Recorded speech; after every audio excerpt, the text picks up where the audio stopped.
सभी को नमस्कार। आज फिर मैं आपके लिए एक हिंदी कहानी लेकर आया हूँ जो मैंने सोशल मीडिया पर पढ़ी है। मुझे अच्छी लगी, इसके लिए मैं आपके साथ इसे शेयर करना चाहता हूँ। इस कहानी का लेखक मैं नहीं हूँ, फिर भी लेखक को धन्यवाद करते हुए कहानी मैं आपको सुनाता हूँ। तो कहानी का नाम है ईमानदारी। तो सुनिए। काम की तलाश में इधर उधर धक्के खाने के बाद निराश होकर जब वह घर वापस लौटने लगा तो पीछे से आवाज़ आई, ए भाई, यहाँ कोई मज़दूर मिलेगा क्या? उसने पीछे मुड़कर देखा तो पाया कि एक झुकी हुई कमर वाला बूढ़ा आदमी 3 गठरियाँ उठाए हुए खड़ा है। उसने कहा, हाँ हाँ, मैं ही मजदूरी कर लूँगा, बताइए। मुझे रामगढ़ जाना है, 2 गठरियाँ मैं उठा लूँगा, पर मेरी तीसरी गठरी भारी है। इस गठरी को तुम रामगढ़ तक पहुँचा दो, मैं तुम्हें 5 रुपये दूँगा। बोलो, मंजूर है? ठीक है, चलो। आप बुजुर्ग हैं, आपकी इतनी मदद करना तो यूँ भी मैं अपना फ़र्ज समझता हूँ। इतना कहते हुए गठरी उठाकर अपने सिर पर रख ली, किंतु गठरी रखते ही उसे इसके भारीपन का एहसास हुआ। उसने बूढ़े आदमी से कहा, ये गठरी तो काफ़ी भारी लगती है। हाँ, इसमें 1-1 रुपए के सिक्के हैं, बूढ़े ने लगभग फुसफुसाते हुए कहा।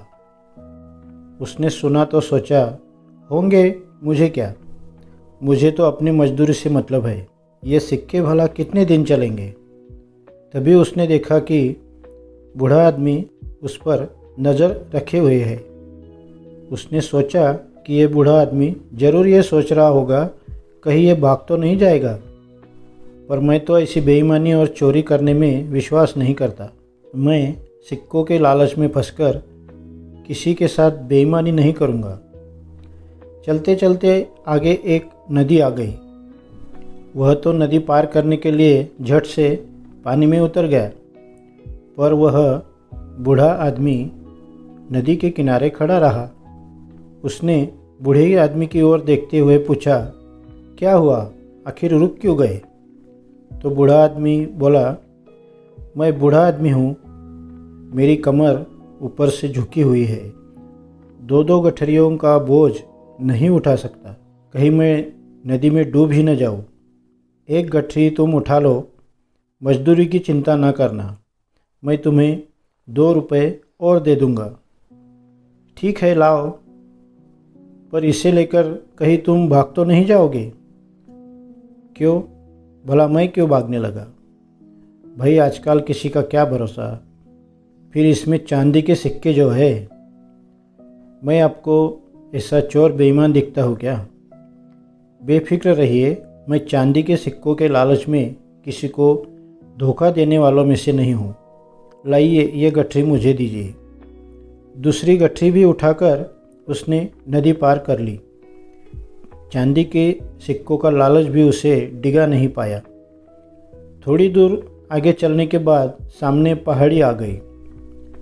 वह धीरे धीरे पहाड़ी पर चढ़ने लगा, पर वह बूढ़ा आदमी अभी तक नीचे ही रुका हुआ था। उसने कहा, आइए ना, फिर से रुक क्यों गए?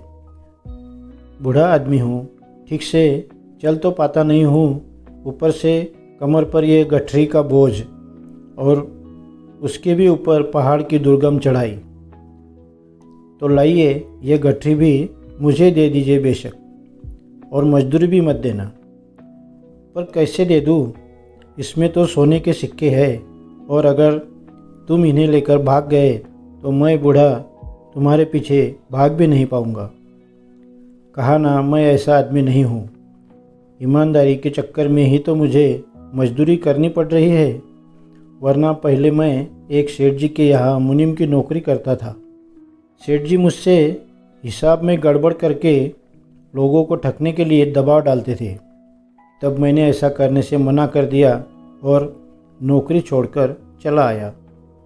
उसने यूँ अपना बड़प्पन जताने के लिए गप्पा की। पता नहीं तुम क्या सोच रहे हो या खैर, उठा लो ये सोने के सिक्के वाली तीसरी गठरी भी, मैं धीरे धीरे आता हूँ और तुम मुझसे पहले पहाड़ी पार कर लो तो दूसरी तरफ नीचे रुककर मेरा इंतज़ार करना। वह सोने के सिक्कों वाली गठरी उठाकर चल पड़ा। बूढ़ा आदमी बहुत पीछे रह गया था। उसके दिमाग में आया, अगर मैं भाग जाऊँ तो ये बूढ़ा आदमी मुझे पकड़ नहीं सकता और मैं एक ही झटके में मालामाल हो जाऊँगा। मेरी पत्नी जो मुझे रोज़ कोसती रहती है कितना खुश हो जाएगी। इतनी आसानी से मिलने वाली दौलत ठुकराना भी बेवकूफ़ी है। एक ही झटके में धनवान हो जाऊँगा। पैसा होगा तो इज्जत, ऐश आराम सब कुछ मिलेगा मुझे। उसके दिल में अब लालच आ गया और बिना पीछे देखे भाग खड़ा हुआ। 3-3 भारी गठरियों का बोझ उठाए भागते भागते उसकी सांस फूल गई। घर पहुंचकर उसने गठरियाँ खोल कर देखी तो अपना सिर पीट कर रह गया। गठरियों में सिक्कों जैसे बने हुए मिट्टी के ढेले ही थे। वह सोच में पड़ गया कि बूढ़े को इस तरह का नाटक करने की जरूरत ही क्या थी। तभी उसकी पत्नी को मिट्टी के सिक्कों के ढेर में से एक कागज़ मिला जिस पर लिखा था, यह नाटक इस राज्य के खजाने की सुरक्षा के लिए ईमानदार खजांची खोजने के लिए किया गया। परीक्षा लेने वाला बूढ़ा और कोई नहीं, स्वयं महाराजा ही थे। अगर तुम भाग ना निकलते तो तुम्हें मंत्री पद और मान सम्मान सभी कुछ मिलता। कहानी यहाँ खत्म होती है। भौतिक सुखों की प्राप्ति के लिए धर्म के पथ से विचलित ना हो। थोड़े लाभ के लिए अधिक खोने वाले को पछताना ही पड़ता है। दोस्तों, हम सभी को सचेत रहना चाहिए।